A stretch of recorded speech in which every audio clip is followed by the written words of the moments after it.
This is Popular Front, a podcast focused on the very niche and kind of geeky details of modern warfare with me, Jake Hanrahan. Today we're speaking to Ed Calderon of Ed's Manifesto. Ed is, and I'm reading this from his text here, Ed is a non-permissive environment specialist with operational experience along the Mexican-American border. Basically, Ed is the go-to guy if you want to talk about the cartels, or what I would call them narco militias, now in Mexico. He's done years out there in the field, he knows exactly what he's talking about, and he's always there on the ground, researching, doing these courses, helping people. So Ed is going to tell us all about the new cartels and how they're kind of evolving into, like I said, narco militias. If you want to keep Popular Front moving forward, please do support us at patreon.com/popularfront. So Ed, I guess, like I said, you've explained it a lot on podcasts, but just for our listeners, maybe go into a little bit about your background, because there are a lot of people that claim to be so-called experts on Mexico. And, I've been looking at your work for a long time, and I think, you're the best person to have on here. But maybe you can explain to us why, or at least, what you've been doing, your background. First, thank you for having me on. I've worked in law enforcement in Mexico, northern Mexico specifically, for 12 years. I worked for a very specific agency that dealt in counter-narcotics, organized crime investigations, and I worked closely with a few people that were kind of key at the start of the so-called Mexican drug war. Among them, Lieutenant Colonel Lezola and Governor Osuna, which was the governor of Baja during some of the worst violence that we kind of lived through in the Baja region. That experience basically, I got to see things firsthand. I got to know how things operated at a high level and at a very low on the street level. So I kind of got a good perspective on all that. Kept a lot of notebooks, took a lot of pictures, experienced things firsthand, and then kind of translated that into a format that I can show people how to stay safe in environments like that. And then a lot of the liaison work I did back then with law enforcement on the U.S. side and even military on the U.S. side turned into me, coming up there and showing them some of the stuff I kind of learned. So it's been a weird ride. Ed's Manifesto, what would you explain that as? That's like kind of your journal into explaining this and teaching people and showing it, or what? Yeah, I mean, it's the whole joke started because I went to Coronado for a training thing with NSW, and out of all the Mexicans there, I was the only one keeping notes in a moleskin notebook. And the guys told me, like, hey, what are you writing in there? And I'm like, notes. And they're, this guy, he's writing his little manifesto, basically, or something. And so everybody started, Ed's Manifesto. That's where I kind of came, it originated. Right. I thought it was like a terrorist manifesto, and it turned into basically an online kind of a field note diary. So anything I see of interest out there, I post on Ed's Manifesto. Anything I'm doing out there, I post on there. So it's basically like a open book diary for people to kind of look into what I'm doing and what I'm thinking about. Right. How often are you in Mexico at the moment when you're working?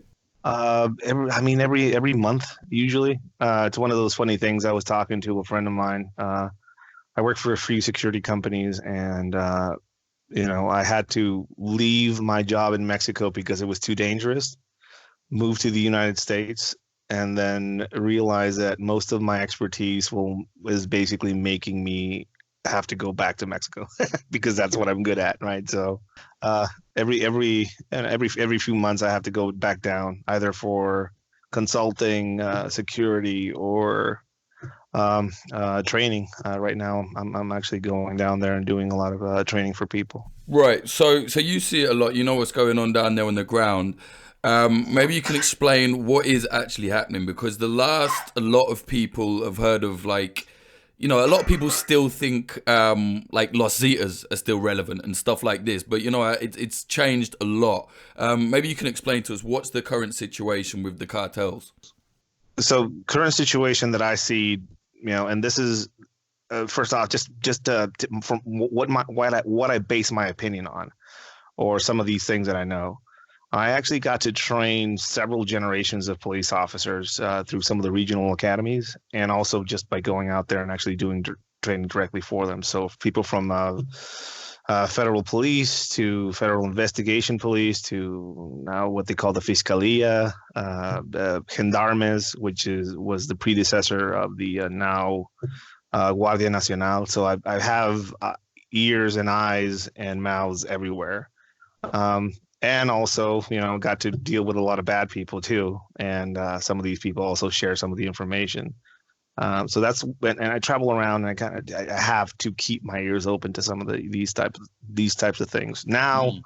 Now more so as a member, just basically a blogger, and I actually write for a few publications. So a lot of the stuff that I kind of have to keep my ear open towards is news related, right?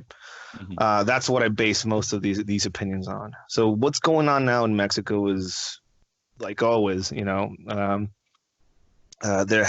has been a consistent effort for the past almost 2 decades to go after very specific cartels or cartel heads. You mentioned the Zetas. The Zetas started off as a bodyguarding group. Basically, OCL was the leader of the Gulf cartel and said, I want some kick-ass bodyguards. So he basically bought a whole special forces unit from Mexico. Just bought one. Yeah. There's different stories. These guys are School of the Americas, Green Beret trained. These guys were like legit, not like they are now. Not now. It's for just a shadow of what they used to be. But some of the original ones were high level dudes. I mean, high level. So he basically bought a whole unit of SF guys. They went to the armory, emptied out the armory, and drove out of a military base and never came back. Right. They then after the capture of OCL. And buy actual other SF units because they went after him hard. They kind of splintered off and started their own cartel. So that's a story throughout all Mexico. You go after one cartel head, you hit it, and then it turns into 2 or 3 other ones. And when people think about or talk about the cartel in Mexico, I think sometimes it comes up in people's mind as a single unit or a single group of cartel, a single criminal organization. But it's actually, it could number in the almost hundreds of small tribes of armed criminal groups out there that worked in unison or in conjunction with other bigger organizations. Leadership is spread out through these groups, and things like what's happening right now in Sonora and Sinaloa kind of are a product of that kind of fragmentation and evolution of cartels. It's not like the Colombian model where it was Escobar and he ran the cartel there, and it's just one head. These are multiple small cells kind of joining together in agreements to control different regions. So every time you hit a large cartel head, all these smaller ones basically just fragment and reorganize somewhere else under another banner. I keep hearing about this, was it CGNG, like as being the kind of biggest or, kind of most connected cartel. And when I see videos, they, I keep thinking, oh, it's the military. And then I realized, like, oh, no, that's them. That's the cartel. They're wearing, like, fatigues and, body armor, and they got the best weapons. Like, it's crazy.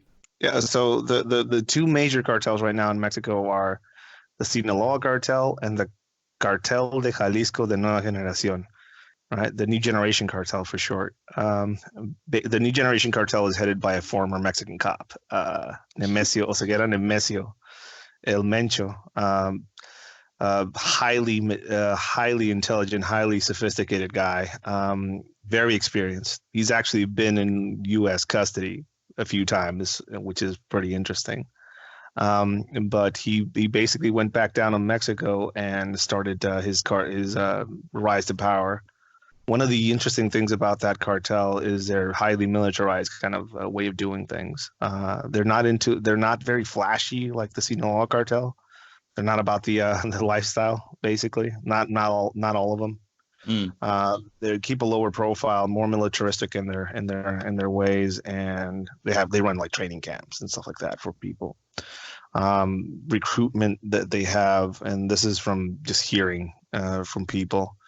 They go after high-level military guys, highly trained police from all over. That's kind of their MO. And they have some legit kind of like they call them like these death squads or elites, right? So they actually recruit high-level people out there and form these elite groups of basically, cleaning crews. They go into an area, clean out the existing cartels there, and set up shop and security, and that's how they've been kind of dominating, slowly but surely, been dominating a lot of Mexico currently. Well paid, highly organized, well trained, and they're in the U.S. as well now. So it's basically going to be the one that's going to probably dethrone Sinaloa probably in a few years as far as the main dominating cartel in the region. When I say the region, I mean all the way from the United States to Mexico, right? That's cartels don't respect the border. It's like people, hey, the cartels are a Mexican problem. No, it's not. It's there's cartel presence in Chicago and LA and Oklahoma, out of all fucking places, right? So it's a regional thing. And are they at war with the Sinaloa cartel? Yes, they are. I mean, they're vying for the same drug routes. Two of the main battlegrounds you see for them right now is Tijuana, and a lot of parts in Sonora as well. Basically, they're fighting for the control of some of the richest drug routes into the United States. And you see new generation cartel coming into places like Tijuana and allying themselves with older cartels there, like the almost extinct Arellano Felix cartel, which was a very big cartel in Tijuana and basically on all Baja. They came in and basically allied themselves with some of those old cartel interests, and then Sinaloa came in and started trying to push its way through. So Tijuana's a pretty interesting place in that regard, as far as a battlefront. It's cataloged as one of the most dangerous cities on the planet for murders, but you'd be surprised. You come here, you come to TJ, and it's not a war zone. It's not a war zone, but if you move east of the city, it turns into one pretty quickly, and sometimes in some points of the night. It's basically Sinaloa cartel killing off some of the new generation or Arellano Felix cartel members, both people that are buying, distributing, people that are moving drugs across the border, and then the other guys basically just responding with more murders. So they're killing each other off basically during the night and during the day, and it's a pretty interesting, weird kind of war lying underneath the surface of a very bustling metropolitan city like Tijuana. Yeah. And what do you make of this recent thing where Trump has come out and said he's going to designate the cartels as a terrorist organization? I saw you saying online like it's not going to happen, and then he already backtracked. What's going on with that? Well, that designation would mean a lot of things.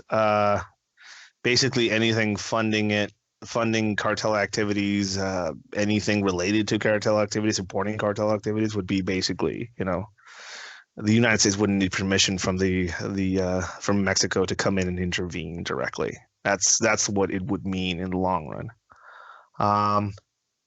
I didn't think that was going to be a possibility in my opinion, and I predicted it. I predicted he was going to he was going to try, and then I predicted he was going to walk it back, basically as a way of gaining leverage with the government. It's something that's been in talks for a while. One reason why I think that was not going to happen is because of how the immigration system works. If that designation went through, basically now most of the people that are vying for visas or for green cards, or refugee status, would now have them fleeing from terrorist organizations as a claim in their immigration process. So that's one thing that I've not seen anybody talk publicly about that, but that would be a thing. That's one factor that I've not seen a lot of people talk about, but it's a very interesting one. Another one would basically be that humanitarian crisis. I mean, there's a lot of people that watch a lot of Call of Duty and who played Wildlands or whatever, and they think that that sending in drones and special forces into Mexico to take out the cartels is going to be easy, right? Well, counterinsurgency operations haven't worked that well in recent years for the United States, and you talk about doing some of that stuff in Mexico, just basically next door to them, and I don't think they realize how not easy that's going to be.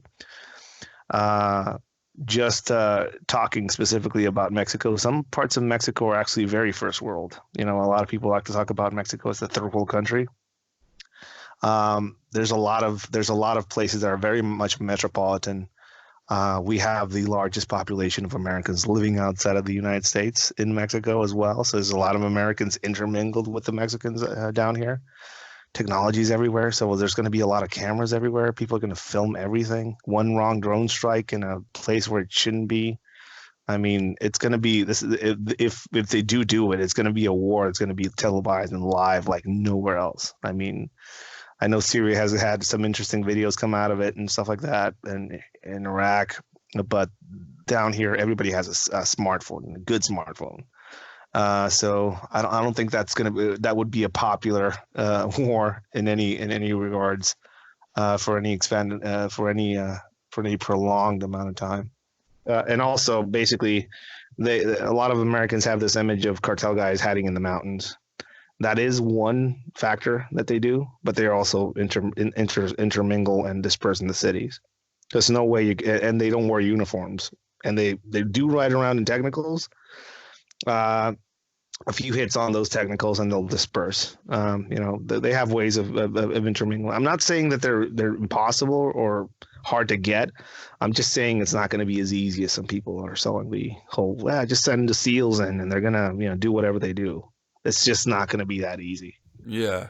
I mean, we saw, what was it, like 2 weeks ago, where El Chapo's son got arrested, and then all the cartels just descended and they ended up chasing off the military. I can't see it going well for them if they even the American military, these guys are armed to the teeth, right?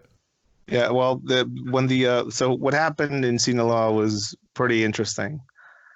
A special police unit a special police unit from the federal police went into Sinaloa.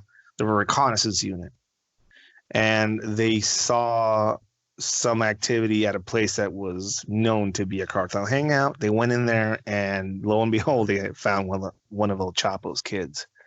The government says that they were onto him, but it's realistically it was not the case. They were completely surprised by it.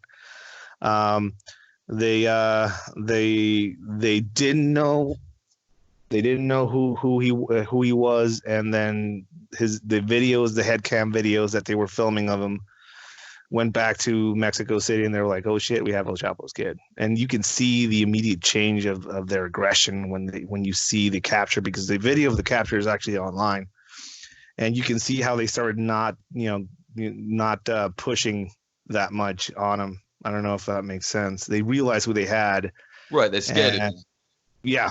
I mean, they realize that if they punch him in the face or something like that, their families are going to be found and killed. Right, which is something that actually happened later on. A lot of the people involved in that capture have been targeted, and a few of them actually have been executed after. A lot of the cops that were police on officers. that. Yeah. So anyways, they captured him. They moved him to a secure federal building in Sinaloa, and the call went out, and all the cartel cells that belonged to Sinaloa basically took the city. Right? They came in, technicals, armed people, blocked off the roads, which is a classic cartel thing. They blocked off all the roads. And they sent a whole group of cartel guys to go into some of the some of the military families' houses, and took them hostage. Basically, took some of the military families hostage. Jesus. And eventually the military, they went in there under orders from the federal government to basically recover their guys. Said, you know what, we're not in this fight. So nobody wanted to do anything, basically, after that happened. And you can see some videos of the cartel guys shaking hands with the military, and that was what that was about. Basically, the military told the cartel guys, we're not in this fight, so we're just going to sit this one out, basically. That's exactly what happened. The federal government said that they let them go because they didn't want any more violence, and they didn't want to risk the safety of the Sinaloa civilians, people in Sinaloa. Realistically, the Sinaloa civilians were on the cartel side, and the cartel guys rescued El Chapo's kid without the say-so of the federal government. They just took him back. But people were saying that all the cartels, different cartels were coming together to do that. Is that correct or not? So Sinaloa cartel is basically a group. It's a bunch of small cartels linked together. Right. Okay. Under some very specifically, it's like a federation, basically. So what happened is that a lot of the loyal groups around Sinaloa and around the Sinaloa cartel, basically from hours away, just drove to Culiacan and surrounded the city. So the message that gives to Mexicans is that the cartels are literally more powerful than the military, no? And so this is I think. The cartels own some parts of Mexico. That's beyond a doubt. So there's some cities and some places where the cartel is the owner of the city and the region. There is no law because it's their place, right? So that's what happens. And Mexico isn't in control of their whole country. That's the truth, right?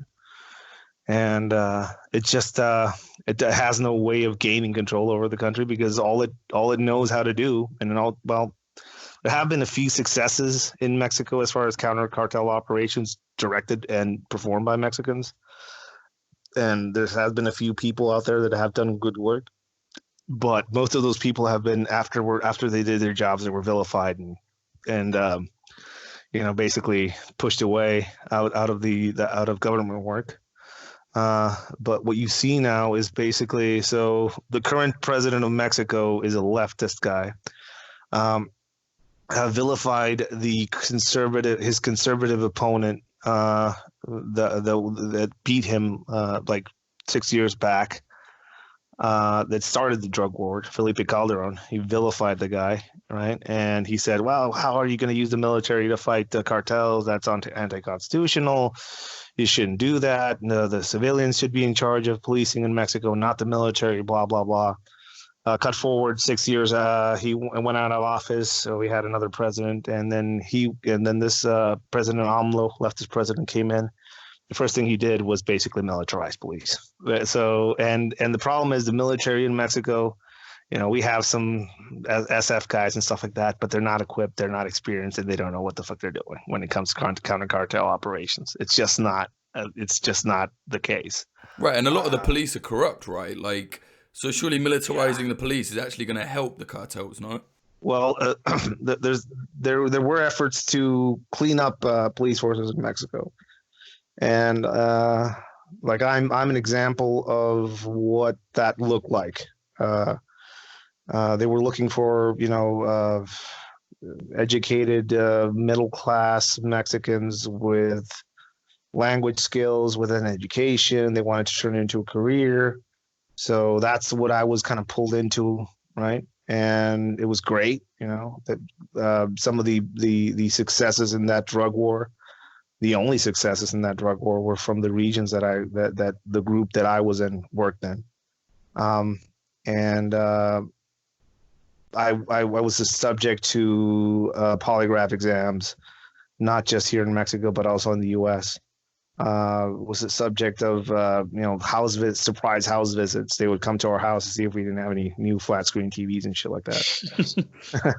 But I gladly went through all these exams. They would call them the C3 exams, right? So we went through all these exams, and eventually somebody sued the federal government for being let go of the job because he failed some of these exams. And they were declared unconstitutional and inhumane.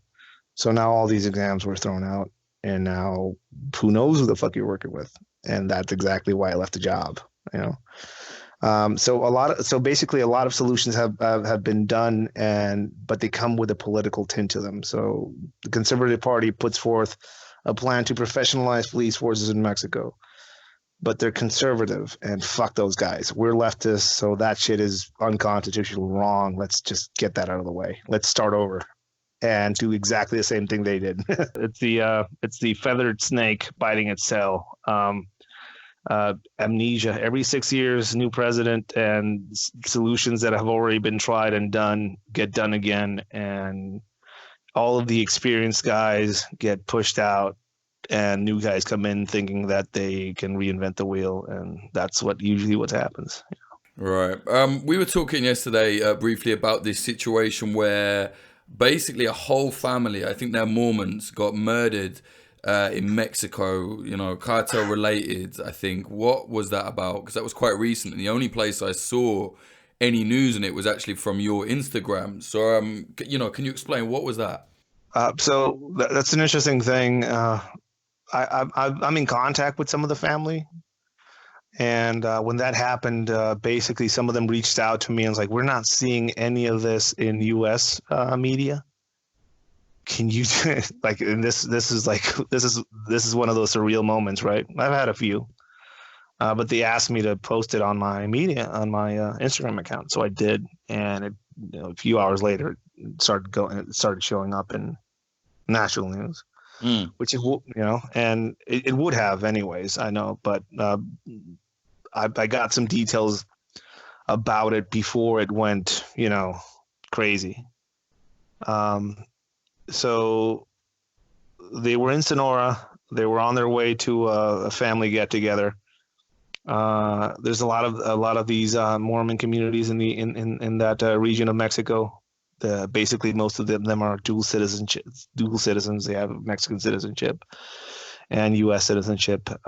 They branched off the traditional Mormonism in Utah and settled in Mexico. Some of the same communities where Mitt Romney's father is from, right? So it's a pretty interesting place, and it's a pretty interesting group of people. I've met some of them under some interesting situations way back when. Personally, I think they're great people. There's a lot of rumors and false information spread about them, and mostly on the U.S. side from Mormons on that side, which probably still hold some grudges over them, probably. But I've heard everything from they're cartel guys too, or they work for the cartels. All that's fucking bullshit, So they run some amazing communities in Mexico. They look like fucking oases in the middle of the desert, and there's a lot of families that live in and around those communities that are not just Mormons or just white people. They're also Mexicans. So they in that regard, just want to put my opinion about them out there. They're not. There's a lot of horrible shit being said about them, which is not true. A few of their families, including basically a lot of women and children. We're driving down a dirt road in a very bad part of Sonora in some SUVs, and they got shot up by apparently some cartel members that confused them with rival cartel members. The thing is that they were rolling around in tinted SUVs, tinted window SUVs, in an area where the only people that use those types of cars are the government and the cartels. So there's a few prevalent theories out there. One of them that it was a targeted hit, that they were after them. And one of them is that it was in revenge, for some sort of thing in the past. Who knows? I buy into the whole, because I've heard the same theory from both people close to the family to some of the people that investigated that thing, some of the first guys on scene, some cops from Sonora that I know, and also some of the underworld guys that I get to read and watch online. It was a case of mistaken identity, right? They drove down this road, took a wrong turn, and if you see this road, it's pretty shitty. You're like, why the hell are you driving down this road? And when they realized who they had shot, they decided to burn the vehicle. That's why one of the vehicles is completely burned. And when the other vehicles arrived behind them, they shot those two. It was a case of mistaken identity. As far as I'm concerned, and all the information I've seen, it looks like that, right? Interestingly enough, that area where they were at is controlled by a very small cartel group called Los Salazar. It's run by a guy, Don Adan, they call him. Old cartel group in the region, kind of a cell, basically. It's an independent cell that works under the Sinaloa cartel banner. That's one of their main drug routes and control points. So they were just guarding their area, basically. And there's a lot of theories out there, but just from all the people that I've talked to, that is what I think probably happened. But then, where it happened is a very, very interesting region. Sonora right now is a very interesting region. So there's been a lot of, conspiracy theories and things put forth because of how it happened and what happened there. Just on what happened, just the specific act. AK-47s, 50 cal rounds, and 223 ARs were used. I think some 45 rounds were found also in the area. 50 cal, that's big gun. That's a big gun, but very common in Mexico. Very common in Mexico. A lot of them product of the Fast and the Furious debacle. A lot of them basically walked across the border back then. Yeah, can you explain that? I remember reading a lot about that, like back in the day, but I was really young when that happened. What was the Fast and the Furious situation? Well, I'll explain it from my point of view, because I actually got to find some of those guns and was shot at with some of those guns, and some of my friends were killed with some of my friends were killed with some of those guns. So I'll talk about it in that regard. Obama administration official Eric Holder, working with the ATF, continued on with an operation that was probably started back in the Bush administration era, that was tracking cartel guns. Basically, they wanted to see where some of the guns that were being trafficked from the U.S. into Mexico, where they were heading, where they were showing up. So they wanted to track them somehow. This is what they said, right? And but basically those guns came into Mexico and there's no tracking chips on them. They just dispersed out there, right? So a lot of these guns basically started showing up in the hands of the Sinaloa cartel. When I say a lot of them, most of them, very specific types of guns. FN-57s, high velocity round that can go through soft body armor. 50 cals, because a lot of our groups started using armored vehicles, so they wanted to penetrate armored vehicles. AR-15s of all sorts and kinds, and American semi-auto AK-47s that were then modified in Mexico to go full auto, just like the ARs. Mm. So a lot of weird guns like that, and you could tell they were American because of all the weird accessories they had on them, like Magpul Dynamics stuff on them, Vortex sights, you name all of the classic American gun culture stuff. Operator type stuff. Yeah, even some of them had like Punisher logos lasered on, or Bye Felicia type shit on them, whatever. Yeah. So all these things started showing up here in Mexico. I mean, we'd already seen guns like that, but not at that amount. So we didn't learn about that till I saw it on the. I never got a briefing on any of that till I saw it on the news. When one of those guns was actually used in Mexico to kill a federal agent, a U.S. federal agent in Mexico. But cut forward a bit, and somewhere in Baja, a guy that I work with was coming out of his house to go on the town with his family, and him and his wife were shot with two FN-57 pistols, and their daughter, which was in the backseat, lost her arm. Jesus. And the pistols themselves were pretty interesting. As soon as we kind of took them in, a lot of attention on the U.S. side was put on them. So we kind of figured something was up. And every time we would find some of those guns, they would show up on a database that we would share it on, and they were going to get flagged. So basically, it was an ill-fated plan to track some of these guns down here. That's what they say it was. To most people that would look at it from afar, it was, I don't know. That's what you do to destabilize a region. You pumping guns to the region to destabilize it. Why would the US do it at that time? I don't know.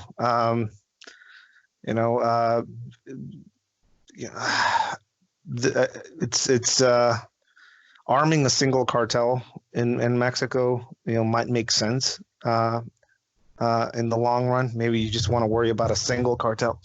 You want to worry about a single cartel group, not a lot of them. So you want a dominating force maybe down here. I don't know. That's a theory.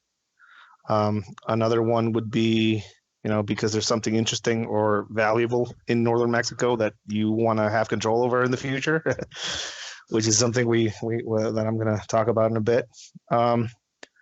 Who knows? I mean, there's a lot of theories out there. Back then, I had a lot of ears out there when it comes to high-level government and military in Mexico, and I would hear rumblings of them worried about an armed intervention in Mexico, even by the U.S. even back then. And apart from that, where else are they getting weapons from? Because I've seen some mad weapons on these videos. Like, they got a lot of equipment. Gun running has been a thing for a long time. So people have been stockpiling guns in Mexico that come from the U.S. for a while.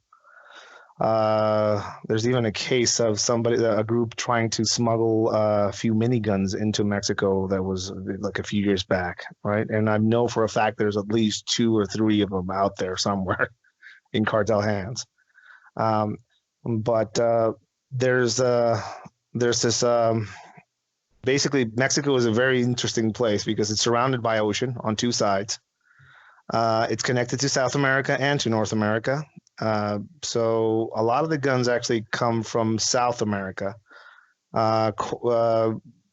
Late 80s, early 90s, Cold War era stuff, military grade stuff that the U.S. would sell to people down in South America to arm a few regimes.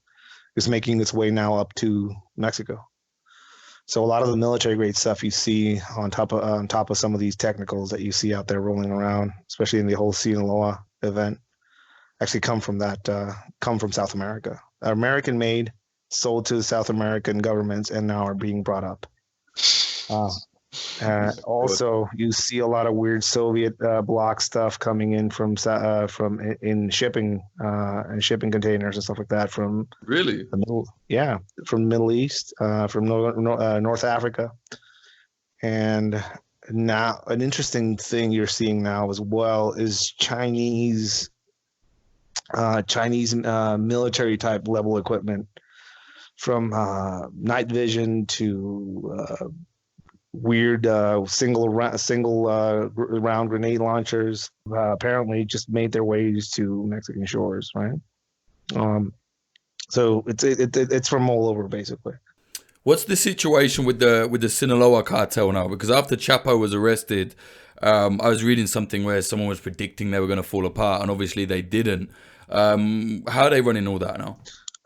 Well, that's the thing. They realize that public leadership, is not a good thing to have out there. Most people think that El Mayo Zambada, which was basically El Chapo's not right hand man, but he was actually his. I don't know, he's contemporary. He was at his level basically as far as leadership in Sinaloa. El Mayo Zambada has taken leadership of the Sinaloa cartel, is what most people think. He is an El Chapo-like figure, but not as open. Very low profile, very smart. He's a remnant of the beginnings of these cartel groups in the 80s. So he's a pretty interesting character, and he is one of a few people that are heading up the major cartel cells out there. Some of them, like El Chapo's two sons, apparently are also heading up another one. So there's a lot of, basically all they did was just continue on with their father's work. Nothing has changed. The cartel hasn't gotten smaller. Their areas of dominance have gotten smaller. They used to run, control segments of southern Mexico and central Mexico. That's kind of been going away as new generation cartel kind of pushes its way through to central Mexico and northern Mexico. So it hasn't destroyed the Sinaloa cartel in the least.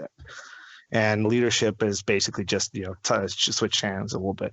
Right, and why are they at war? Is it just simply because how much land they can control and it's more money, or is there something else going on with New Generation and Sinaloa? So the U.S. is on the verge of legalizing marijuana at a federal level, and it's already legalized marijuana in some key drug markets. And when I say drug markets, I mean cartel drug markets. So when California legalized pot, that was one of the largest drug markets for Sinaloa and for cartels in Mexico in general. So when that happened, basically they had a giant crop of marijuana that was not as valuable as it used to be. So their solution to it was basically sending people to the U.S. to grow pot illegally in public lands on the U.S. side. So you curtail the whole smuggling the drugs into the U.S. That was one of their solutions, and the other one was to cut down all the marijuana and then grow heroin, poppy fields instead of marijuana in Mexico. In Mexico, so a lot of the hillsides that were covered in weed are now covered in poppy fields. They quickly found out that some of that the strain or the way that they're making the heroin isn't as strong as some of the stuff you find other places in the world. So they were like, well, how can we make our shit better? Fentanyl. Let's put fentanyl in it. Ugh. Right? And Mexico has a long-standing relationship with drug labs in China. So all the precursors and stuff like that are easily sourced in Mexico, and actually fentanyl has been and is being produced in Mexico as well, and clandestinely. So they just switched products. That's why you saw a sudden parallel spike between marijuana legalization in California and a heroin fentanyl epidemic across the country. Right, and so Sinaloa and New Generation are fighting over the control of that now instead. Yeah, they're fighting over the control of ports. So New Generation cartel controls a lot of the ports in western central Mexico, where a lot of the stuff lands. When I say stuff, I mean a lot of the precursors, meth precursors, fentanyl. That's where that lands. They're also fighting for some of the soil-rich country in Michoacan, where a lot of the best poppy fields are in Mexico, right? So they're fighting for control over production, a precursor introduction into Mexico, and a lot of the drug routes up into the U.S. Sinaloa was smart in that they basically said, fuck it, we'll just go to the U.S. and grow marijuana illegally in the fucking public lands. There's a book out by John Norris that talks about it. I highly recommend people pick it up. I can't remember the name of top of my head, but it's a pretty good book. John Norris, he's on Instagram, where he talks. He was an SF guy, and he worked in policing public lands, and he got to deal with a lot of that stuff directly. And he's somebody that I've been kind of trading information with for a while now, and it's pretty interesting seeing how, we both got to experience that shift in cartel methodologies as far as growing and distribution as far as marijuana goes, in the U.S. And I was experiencing the same thing down south. Hidden War is the name of the book by Lieutenant John Norris. Check it out if you want. It's a pretty good book. So the heroin is their main product now, would you say? It's one of them. Cocaine, of course, is still a thing. Cocaine is still being trafficked. As far as money making things, cocaine, meth, heroin, fentanyl laced heroin. Marijuana is still being trafficked for some weird reason, which I think is going to probably go completely dead after federal legalization on the U.S. side. But also human trafficking. Some of these cartels actually make more off human trafficking than actually drug trafficking. What, people trying to migrate? You mean? Yeah. So they run human trafficking rings, and depending on where you are and who you're talking to, could be $5,000 for a coyote to cross you into the U.S. with no guarantees. Could be $8,000. Could be more. So some of these people get crossed once and then get kicked back or get caught, and then they go back again. So that's one person is going to earn you, $8,000 per trip. And what are they doing for them for that $8,000? They're guiding them through the border into a safe house in the U.S., and then the safe house in the U.S. is basically they get driven towards wherever they need to be driven towards. A lot of this is actually paid by you already immigrated or people already in the U.S. So they pay for their family members to come up. Why the cartels? Exactly. They hire cartel coyotes to bring their family up. That's a giant business. They make more. The cartels legitimately makes more economic sense to move a person than drugs. A single person will earn you $8,000, $15,000, depending on how many times you cross them. The whole wall being built up and stuff like that basically drives prices up. But the wall is porous anyways. People are still getting across, even in the areas where the wall is highly built up. People are still getting across, and it's only kind of giving the illusion in some places of the wall being impenetrable and making cost go up, right? So this coyote I talked to for an interview I did for Skill Set magazine, I asked him about the border wall. So I'm like, what do you think about the border wall? He said, well, gives me an excuse to raise prices, but people are still getting across. It helps his business to make it seem like it's harder to cross when it's actually not. And he said, well, if they truly want no open borders, then they're going to have to build a wall on the Canada side as well, because most people that are smart enough will just get a passport, Mexican passport, fly to Canada and walk down, which is what most people are doing now. I recently posted a video of one of the door a group of coyotes cutting into the border fence and having this weird little kind of hidden door there. Yeah, was that real? Like, it's on hinges. That was real. Telemundo did a report on it like a day after that I posted it up. A friend of mine that works for them asked me about it. Like, is that real? I was like, I think it is. And he was actually talking to somebody on the U.S. side that worked for the Border Patrol, and they went over and sealed it. So what they do, they just cut into the fence and put hinges on it, basically. Yeah, they make a hidden little flat door. Also, there's the new border wall itself. A rope ladder. I mean, it's not hard to jump.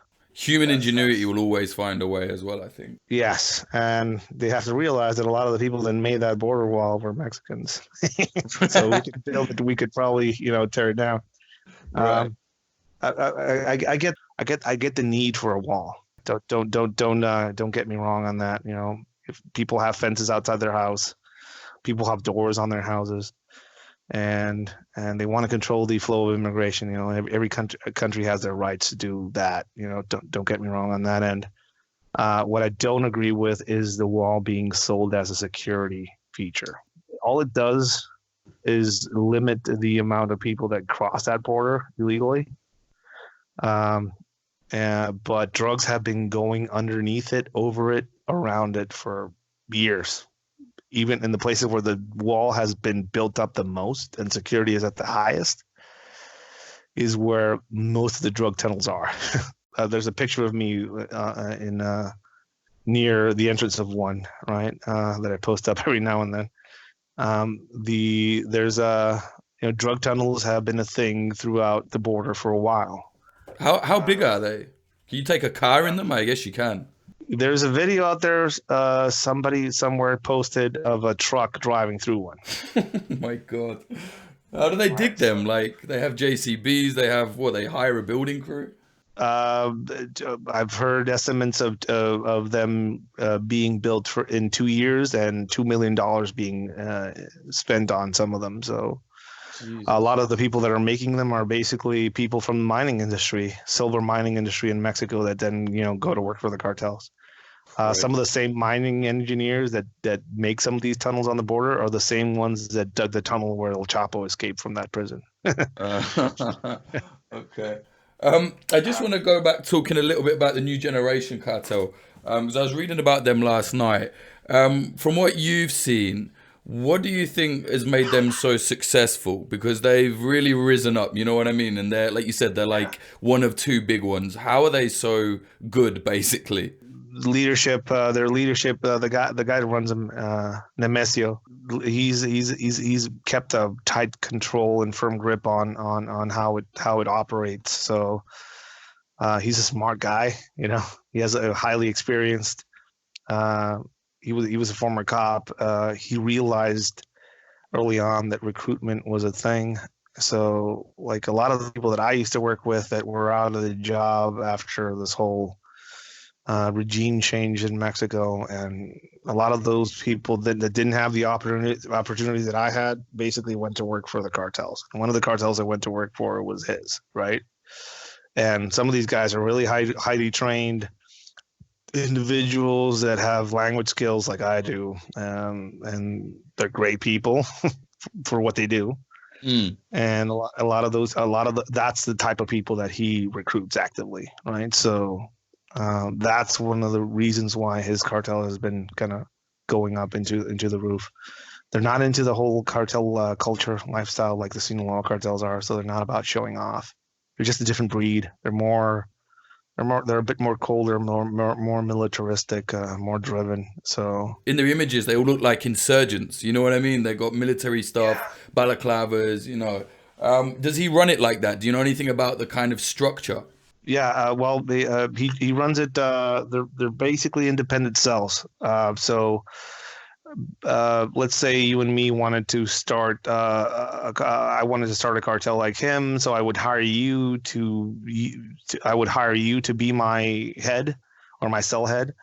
I would only talk to you, and you would then get a lot of money to pay your guys and get a lot of weapons to arm them, and you would operate independently from me in the region where you were tasked to operate in. And if something happened to you as a head, then that cell would immediately just, be disbanded.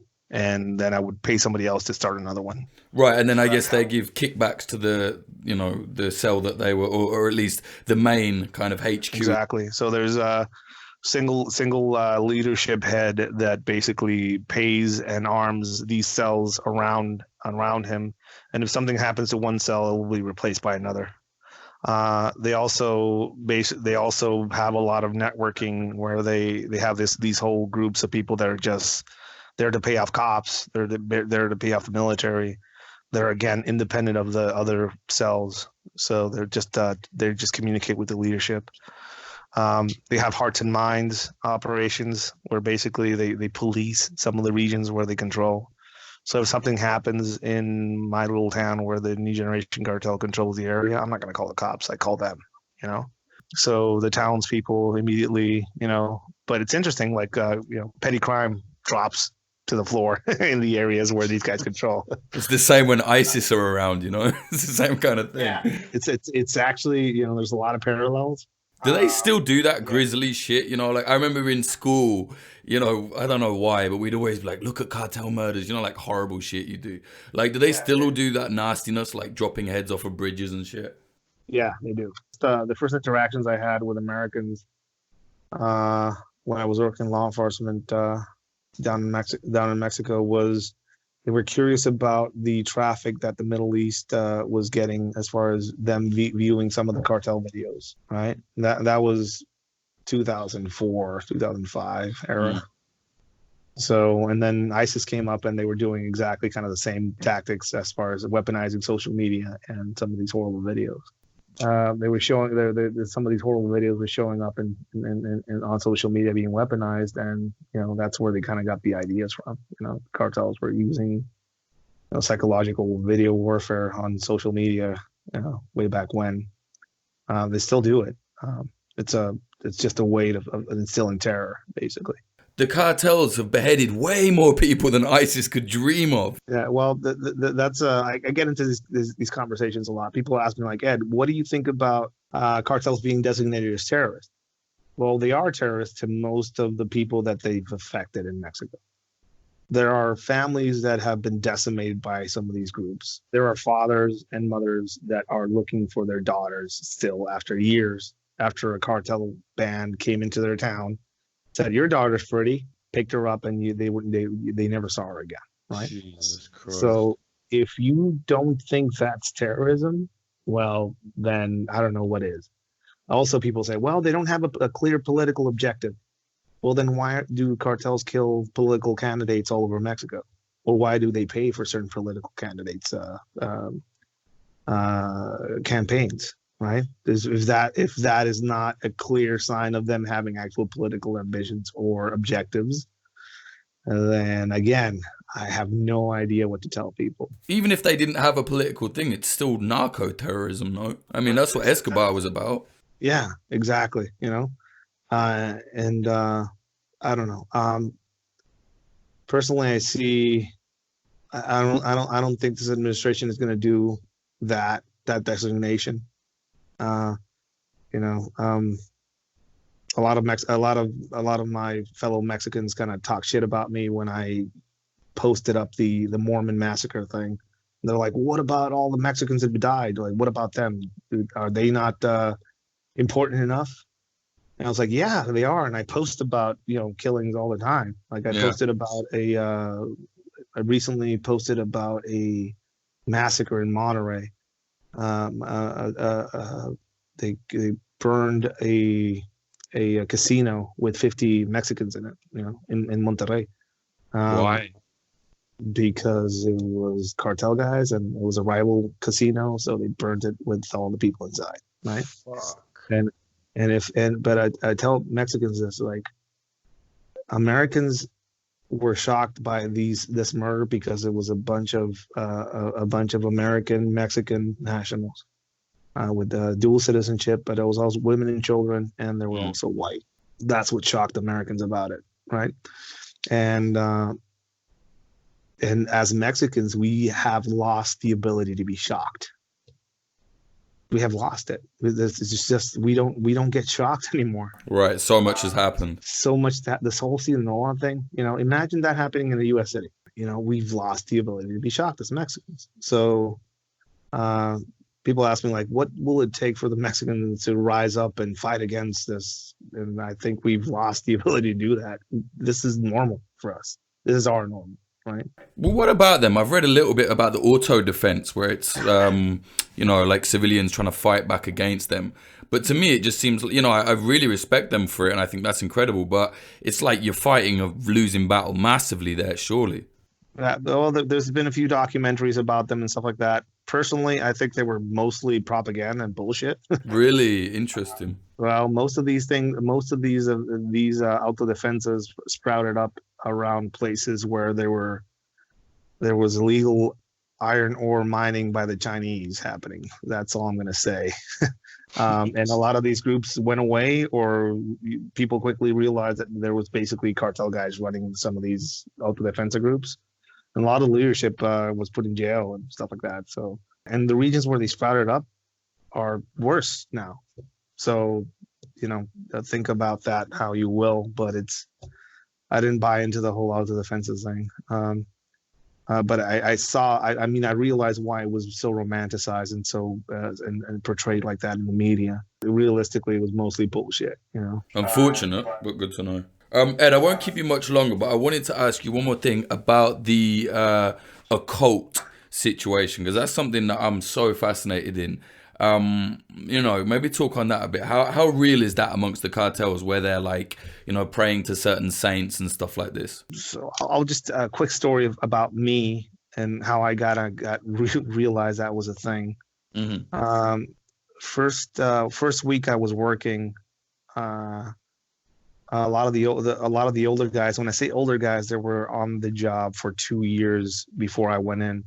So that's the length of their experience, but they were older. So they grabbed me, took me out, and told me, like, if you're going to work with us, you have to pray with us, right? So I said, well, okay. So they took me towards the cathedral in the center of town, and then they took a wrong turn, and I was like, where are we going? And I ended up in front of a Santa Marta shrine, basically a skeletal figure with a robe and a bunch of candles and alcohol around it. These guys in front of me would just kneel down, turn on it, lit a candle, kneel down, and put some candles on it. And one of them, kicked me in the ass and told me to buy a candle and light it. So I bought a candle, lit it, and put it on there. And they told me that if I was going to ride with them, I was going to pray with them, right? So that was my introduction to Santa Marta, basically. You quickly realize that the occult has a powerful hold over most of the people fighting in that war down there. And what is Santa Marta for people that don't know? Santa Marta is basically old school death worship that made it all the way into modern times by hiding within Catholic iconography. There's reports of it all the way back to the start of the start of the past century. Of certain towns in central Mexico that worshipped skeletons, like they had have skeletal figures or skeletons in the corners of their houses, usually pointed towards the west, which is pretty telling. That's where the sun dies. So it's basically a veneration of a death goddess from Aztec times. Why that survived all the way to our times, it's pretty interesting. I don't know, but it basically got mixed in with a lot of Catholic iconography. So in some places you would see a Virgin Mary shrine, and behind her you would see the skeletal figure behind her. So that's how people would hide the fact that they were praying to her. And some of these things at some point during the early part of the 20th century, Aleister Crowley made his way to Mexico, and spent some time in Mexico, and some of his ritual magic kind of made it into it as well. So you see hints of it in some of the rituals that some of these cults perform. Santa Marta is spread mouth to mouth, person to person. It's not something that and now social media apparently is spreading it. But as a cult itself, it doesn't have like a central figure. So that's another way it survived, and different people practice it differently. Some of the stuff that I got introduced into as far as Santa Marta goes in northern Mexico, old school stuff. You could see weird kind of symbology in it, and how its main kind of tenets are to be hidden and transmitted, and how you are supposed to respect and help other members of the cult that are kind of initiated into it. It's like very much like Freemasonry in a way. So Santa Marta is basically that, it's a veneration of death. The reason why it's so popular amongst criminals and police is because there's this very specific saying in some of the older school circles of Santa Marta: death is on everybody's side. That's one thing they say. Shrines of Santa Marta or places of worship where Santa Marta is worshipped are like no-go zones. So if you're a cartel guy and you see a cop there, or if you're a cop and you see a cartel guy, you can't do anything there. Really? Right. So it's like a sanctuary almost. Sanctuary, right? Yeah. So it's in different places that they treat it differently, but it's interesting. It's just it's an interesting belief, and traveling throughout the U.S. and doing classes all over the U.S. as well. I've seen Santa Marta churches and shrines up there as well. But then some of them are like completely made up bullshit as far as the stuff that I learned from Mexico. Like there's one in L.A., which is, I don't recognize any of it, It's some like hipster made it probably. Yeah, it's gentrified Santa Marta stuff. And then you see stuff like Malverde, which is like you see statues of him all over the place. It's originated in Sinaloa. Malverde is basically a Mexican version of Robin Hood. Beginning of the 20th century bandit that would rob from the rich in the area of surrounding Sinaloa and disperse some of his winnings with the poor. That was a legend. He got a bounty placed on his head, a very substantial bounty, and when he realized that they were going to get him, he told his best friend to turn him in and get the bounty and disperse it amongst the town that he grew up in. Oh, wow. So he did that, and some of the people that did it, that caught him and hung him, got wind of it, and they forbid the townspeople from burying him. So they hung him up on a tree and told everybody to leave him hanging there until his bones rotted away, right? So all the townspeople were like, fuck, this guy helped us, and we're just going to leave him hanging there. So the way they got around it is, instead of burying him, each of the townspeople picked up a rock and put it on top of his body. So by the end of it, there was a mound of stones around his body. And eventually that turned into a shrine. Eventually he started doing miracles for people.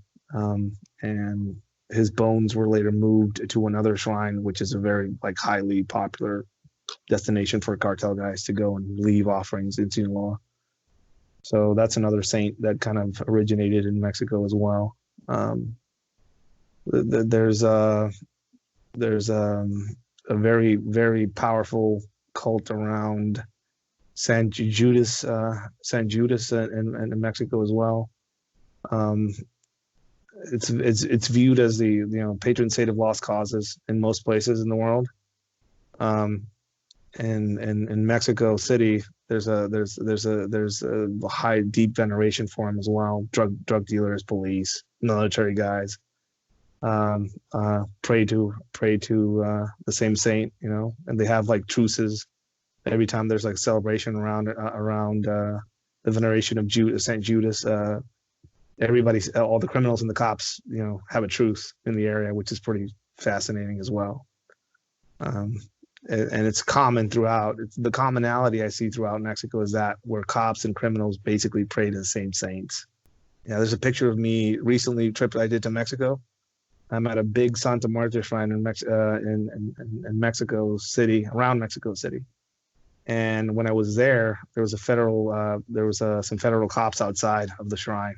They just got done putting flowers on one of the shrines, and one of them recognized me. from work way back when, and I took a picture with the guys on top of their police cruiser. And like, hey, dude, you want us to handcuff you in the back? It's like, nah, I'm fine, you know. But they just got done praying there, and that's kind of the commonality how it's basically a duality, like a weird pact between criminals and cops. They pray to the same saints, and then after that, they go after each other. You know, It's fascinating. In all of your experience and everything you've been doing out there, what do you think can actually, I don't want to say stop the cartels, I don't think that's possible at this stage, but what do you think can help? I mean, categorizing certain drugs that aren't that horrible as legal, as far as personal consumption, not just on the U.S. side, but also on the Mexican side, would be a thing that would help, I think. Not full legalization, which is different. Categorizing some of the drugs, that would help, Decriminalize. Decriminalizing it. Yeah. I mean, that's one thing that I think would put some momentum towards a solution of some sort. Americans need to stop thinking about the drug problem or the cartel problem as a Mexican problem. It's very much a regional problem with roots and responsibilities on both sides of the border. Money, people making money off it and living in the U.S. Are not just Mexicans, but they're also U.S. born people. Weapons going down to Mexico and drugs coming up and people coming up from Mexico into the United States is a problem that both countries need to solve. And it is a problem, I'm not about open borders in any way, shape, or form. I know there's a need for some of that, but there's communities like the one in like Tijuana and San Diego it's a pretty interesting kind of example of how that works. Their economies are completely dependent on each other, and there's a border between them. But the people that live legally and work legally on both sides of that border have no problem with it. It's part of how we grew up, and there's just no problem with it. It's a border there. We cross. It's fine. We do it legally. We get our passport. We cross, do our Christmas shopping over there. They come down here and get drunk, or they enjoy some of the amazing street food. Quick story. Met Anthony Bourdain once outside of a chef convention. Actually drove him down to Mexico. On invitation from the state government down in Baja. And he said he was surrounded by the media and all these chefs from San Diego behind him. And he was asked, what's the best culinary experience here in San Diego for people? And he said, well, cross the border into TJ and get some street food. That was his answer, which was fucking brilliant. The border only is an illusion to most people that are doing bad stuff. If people are crossing drugs through that border, people are crossing guns through that border, that's a crime. But that wall is not going to stop that. So other solutions have to be found that don't affect law-abiding people that cross that border for work or for pleasure every day. And we're completely mutually dependent. The United States' second largest consumer of American products, Mexico. We have now the largest mineable source of lithium found in Sonora in the world. In the world? The largest mineable lithium deposit on the planet is in Sonora, where the recent Mormon killings happened. And you don't think the terrorist designation thing is something to do with that? Well, I'll just throw that one out there. There are no WMDs in Mexico. Yeah, I'll just throw that one out there, and that happened. That happened. That's not. It's a new revelation as far as it's recently been known.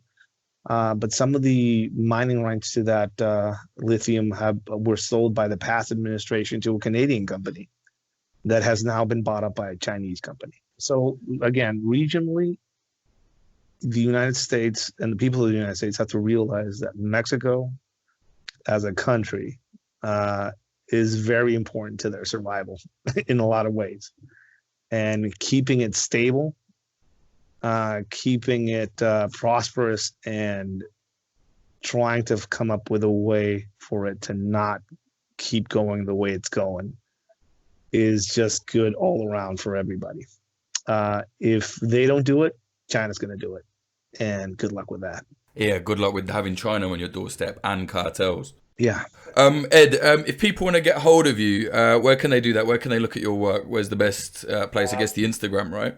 Currently, the best platform is Instagram. Facebook is dying out, so I'm mostly posting on Instagram now. Also, edsmanifesto.com. I have a blog there. I have a lot of the training engagements posted on there as well. Look me up on YouTube. There's a bunch of interviews I have all over the place on there as well if they want to learn a bit more. And just follow along. And the Instagram is at Ed's Manifesto, right? Yeah, I'm shadow banned, so you're gonna have to type that whole thing on there at Ed's Manifesto or at Ed's Manifesto 2 is the other one I have as a backup. I'm aware you're shadow banned as well. You know, we are the League of we are the League of Shadows. That's how you know a fucking Instagram account is good, when it's shadow banned. Yeah, if you can't find it in the naughty corner. We have to start a fucking like an Instagram club. Just call us the League of Shadows. I like it. All right, Ed. Thank you very much, man. I really appreciate you taking your time out to do this. Sorry it took so long. Oh, I get it, man. I get it. Thank you, and you run a great fucking Instagram account. I love it.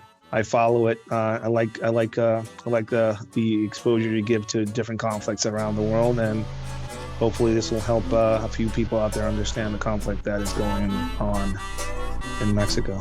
Absolutely, man. Thank you very much, Ed. Have a good day.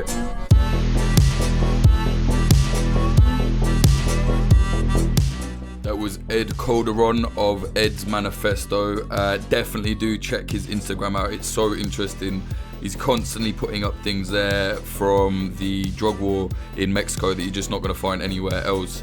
Always on the ground, like he said, he's out there at least once a month. Also, do check out Demola as well. It's Mexican news and like history on Instagram. It's spelled Demoler and with an underscore. Yeah, check them out as well. Doing a similar thing to what Ed is doing, I guess. But yeah, Ed's Manifesto, Demola, very, very good. If you like what we're doing at Popular Front, please do consider supporting us on the Patreon. The bigger the Patreon gets, the more everybody gets from Popular Front. It's at patreon.com/popularfront. There are bonus episodes, access to the Discord, all sorts of stuff on there for very little a month, and it helps us keep growing. Also, you can buy our merchandise, www.popularfront.shop. We've got loads of stuff there, the Champion Windbreaker, t-shirts, the hoodie, and it's not like shitty Teespring type stuff. It's all proper, ships from Europe and the USA, popularfront.shop. This episode was sponsored by thedefensepost.com, defense with an S. Check them out for regular updates on the world at war. And by the way, if you do want to sponsor episodes of Popular Front and you're not like some kind of money grabbing corporation, if you're an independent business and you like what we're doing, maybe you want to sponsor, do get in touch. Jake at hanrahan.tv, that's my email. Let me know. Our rates are definitely fair.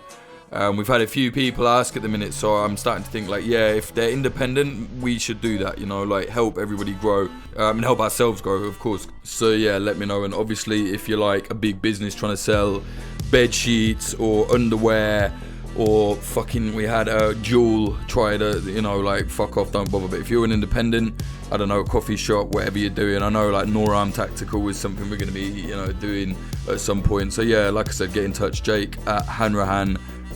If you want to follow us on Instagram, we do regular updates on there about the world at war, various weird shit, related to Popular Front, funny stuff as well. Like I said, we do serious work, but we don't take ourselves too serious. Go to instagram.com/popular.front. You'll have to type the whole thing in because, as Ed said, we are shadow banned just like him. Our backup is popularfront.co, which is just like the website.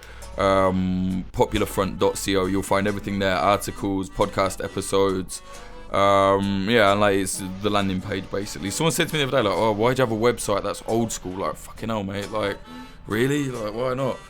So anyway, yeah, so we got that. Twitter, it's at Popular Front CO, or my Twitter is Jake_Hanrahan, HANRAHAN.